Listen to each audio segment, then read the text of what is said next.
আমাদের সমাজে হাত বাঁধা নিয়ে একটু জটিলতা রয়েছে। কেউ নাভির নিচে, কেউ নাভির উপরে, কেউ বুকে হাত বাঁধা নিয়ে অনেক অনেক আমরা এই নিয়ে ঝগড়া বিবাদ করি।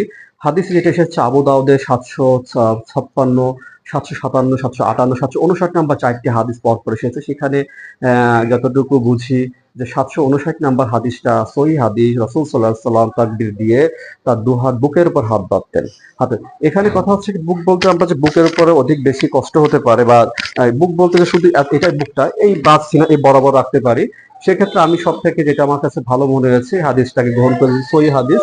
আমি এটাকে হাতটাকে আমি কিবলা আল্লাহু আকবার করে বাঁধলাম,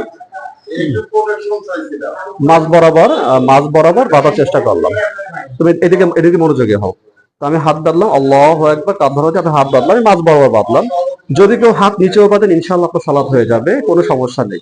তবে একদম নাভির নিচে হাত বাঁধাটা আসলে একদমই দুর্বল। তো চেষ্টা করবে